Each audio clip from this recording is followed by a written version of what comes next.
Hello everyone, welcome back to another video. ഇന്നത്തെ വീഡിയോയിൽ നമ്മൾ ഡിസ്കസ് ചെയ്യാൻ പോകുന്നത് CMA USA കോഴ്സ് പഠിക്കാൻ പോകുന്ന വിദ്യാർത്ഥികൾക്ക് പലപ്പോഴും ഉണ്ടാകുന്ന ഒരു സംശയമാണ്, പാർട്ട് 1 ആണോ പാർട്ട് 2 ആണോ ആദ്യം എഴുതാൻ നല്ലത് എന്നുള്ളതാണ്. 2 പാർട്ട് എക്സാംസ് ആണ് CMAക്ക് ഉള്ളതെന്ന് അറിയാം. അപ്പോൾ ഇതിൽ ഏതാണ് ആദ്യം എഴുതുന്നത് ബെറ്റർ, അല്ലെങ്കിൽ കുറച്ചുകൂടെ എളുപ്പം എന്നുള്ളതായിരിക്കും എപ്പോഴും സ്റ്റുഡൻസ് ചോദിക്കുന്ന ഒരു ചോദ്യം. നമ്മുടെ നാട്ടിലെ മെജോറിറ്റി ഓഫ് ദി ഇൻസ്റ്റിറ്റ്യൂട്ട്സിലും നിങ്ങൾ കോഴ്സിന് ചേർന്ന് കഴിഞ്ഞാൽ 2 പാർട്ടിൻ്റെയും ക്ലാസ് തന്നതിന് ശേഷമായിരിക്കാം നിങ്ങളെ എക്സാമിന് വിടുന്നത്. ഇപ്പോൾ പാർട്ട് 2-ലായിരിക്കും ചിലപ്പോൾ ക്ലാസ് സ്റ്റാർട്ട് ചെയ്യുന്നത്, പക്ഷേ പിന്നീട് പാർട്ട് 1-ൻ്റെ ക്ലാസ്സും കൂടെ കഴിഞ്ഞിട്ടായിരിക്കും എക്സാമിലേക്ക് പോകുന്നത്.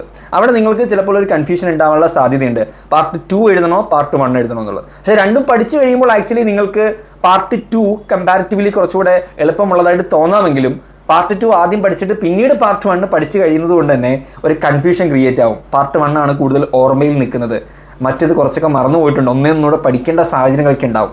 അതുകൊണ്ട് തന്നെ it's a very difficult choice to make. But എൻ്റെ പേഴ്സണൽ എക്സ്പീരിയൻസിൽ നിന്ന് ഞാൻ പറയുന്നത്, നിങ്ങൾ CMA exams first time attend ചെയ്യുമ്പോൾ it is always better to start with part 2. കാരണം എന്താണെന്ന് വെച്ച് കഴിഞ്ഞാൽ പാർട്ട് 2-ൽ കമ്പയർഡ് ടു പാർട്ട് 1 ക്വാണ്ടിറ്റി കുറവാണ്. നമ്മൾ 6 സെക്ഷൻസ് ആണ് 2 ടോപ്പിക്കിലും ഉള്ളതെങ്കിലും പാർട്ട് 2-ൽ റിലേറ്റീവ്ലി ക്വാണ്ടിറ്റി ഓഫ് നോളജ് കുറവാണ്. അതുകൊണ്ട് തന്നെ നിങ്ങൾക്ക് കുറച്ചുകൂടെ വേഗത്തിൽ പ്രിപ്പയർ ചെയ്യാൻ സാധിക്കും. പ്രത്യേകിച്ചും സെക്ഷൻ Dയും Fഉം പാർട്ട് 2-ലെ ചെറിയ ടോപ്പിക്സ് ആണ്. ഇൻവെസ്റ്റ്മെൻറ്റ് ഡിസിഷൻ ആണെങ്കിൽ പോലും സെക്ഷൻ E ആണെങ്കിൽ പോലും അത്ര വലിയ ടോപ്പിക്കൊന്നുമല്ല, വളരെ കുറച്ച് ദിവസങ്ങൾ കൊണ്ട് തന്നെ പ്രിപ്പയർ ചെയ്യാൻ പറ്റുന്ന ടോപ്പിക്സ് ആണ് പാർട്ട് 2-ലുള്ളത്.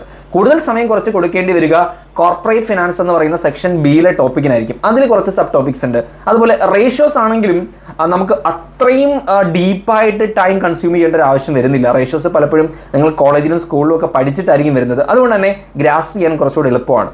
സോ ക്വാണ്ടിറ്റി വൈസ് നോക്കുമ്പോഴും സിലബസ് നോക്കുമ്പോഴും പാർട്ട് 2 പാർട്ട് 1-നേക്കാൾ റിലേറ്റീവ്ലി സ്മോളർ ഇൻ സൈസ് ആണെന്ന് പറയേണ്ടി വരും. അതുകൊണ്ട് തന്നെ നിങ്ങൾക്ക് ഫസ്റ്റ് അറ്റംപ്റ്റ് എപ്പോഴും പ്രിഫറൻസ് പാർട്ട് 2-ന് കൊടുക്കുന്നതായിരിക്കും നല്ലത്. ഇനി അതുകൊണ്ടുള്ള അഡ്വാൻറ്റേജ് എന്താണെന്ന് വെച്ച് കഴിഞ്ഞാൽ, നിങ്ങൾ നന്നായിട്ട് പ്രിപ്പയർ ചെയ്ത് കുറച്ചുകൂടെ കോൺഫിഡൻസോടുകൂടി എക്സാമിന് പോകാൻ സാധിക്കും. ആ എക്സാം എങ്ങനെയാണ് വരുന്നതെന്നും എക്സാമിൻ്റെ ക്വസ്റ്റ്യൻ പാറ്റേൺ എന്താണെന്നും അവിടെ മനസ്സിലാക്കാൻ നിങ്ങൾക്ക് സാധിക്കും. സോ അത് മനസ്സിലാക്കിയതിന് ശേഷം, അതിൻ്റെ ഒരു വിക്ടറി കിട്ടിയതിന് ശേഷം പാർട്ട് 1 എഴുതുമ്പോൾ you will be able to prepare it much better. കുറച്ചുകൂടെ നല്ല രീതിയിൽ നിങ്ങൾക്ക് അത് പ്രിപ്പയർ ചെയ്യാനായിട്ട് സാധിക്കും. എവിടെ നിന്ന് എങ്ങനെയൊക്കെ ക്വസ്റ്റ്യൻസ് വരാം, ഏതൊക്കെ രീതിയിലുള്ള ടോപ്പിക്സ് ആണ് കൂടുതൽ പ്രാധാന്യം കൊടുക്കേണ്ടത്, തിയറി ക്വസ്റ്റ്യൻ ആണോ പ്രോബ്ലത്തിനാണോ കൂടുതൽ ഇമ്പോർട്ടൻസ്, ഇങ്ങനെയുള്ള കാര്യങ്ങളെപ്പറ്റി നിങ്ങൾക്ക് ഒരു ഐഡിയ കിട്ടും. സോ പാർട്ട് 1 ഓൾറെഡി ഞാൻ പറഞ്ഞു, വാസ്റ്റ് ആയിട്ടുള്ള സിലബസ് ഉണ്ട്, കുറച്ചുകൂടെ വലിയ ടോപ്പിക്കുകളാണ്. പ്രത്യേകിച്ചും സെക്ഷൻ A ആണെങ്കിലും ബജറ്റിംഗ് ആണെങ്കിലും കോസ്റ്റിംഗ് ആണെങ്കിലും ഒക്കെ വലിയ ടോപ്പിക്സ് ആണ്. ഈവൻ തിയറി പേപ്പേഴ്സ് ആയിട്ടുള്ള ഇന്റേണൽ കൺട്രോൾസും ടെക്നോളജി ആൻഡ് അനലിറ്റിക്സും പോലും വലിയ ടോപ്പിക്സ് ആണ്. സോ അവിടെ കൂടുതൽ സമയം സ്പെൻഡ് ചെയ്യേണ്ടതായിട്ട് വരും. സോ ഓൾറെഡി പാർട്ട് 2 പാസ്സായ ഒരു കോൺഫിഡൻസും പാർട്ട് 2-ൻ്റെ എക്സാം എഴുതിയതിൻ്റെ ഒരു എക്സ്പീരിയൻസ് നിങ്ങൾക്ക് കിട്ടുമ്പോൾ ഇത്രയും ടഫായിട്ടുള്ള കുറച്ചുകൂടെ ബുദ്ധിമുട്ടേറിയ പാർട്ട് 1 നിങ്ങൾക്ക് എളുപ്പത്തിൽ ക്രാക്ക് ചെയ്യാൻ പറ്റുമെന്നാണ് എൻ്റെ ഒരു പേഴ്സണൽ ഒപ്പീനിയൻ. ഇവിടെ അഗെയിൻ നമുക്കൊരു പ്രശ്നം പലപ്പോഴും വരുന്നത്, നമ്മൾ പഠിക്കുന്ന ഇൻസ്റ്റിറ്റ്യൂട്ടിൽ ഇത് രണ്ടും ഒരുമിച്ച് തന്നതിന് ശേഷമാണ് എക്സാമിന് പോകുന്നതെങ്കിൽ ഏറ്റവും റീസെൻ്റ്ലി പഠിച്ചത് ഏതാണ്, അത് പാർട്ട് 1 ആണോ പാർട്ട് 2 ആണോ നോക്കിയിട്ടായിരിക്കും പലപ്പോഴും സ്റ്റുഡൻസ് എന്ത് ചെയ്യുക, എക്സാമിന് പ്രിപ്പയർ ചെയ്യുക. അതിൽ തെറ്റൊന്നുമില്ല.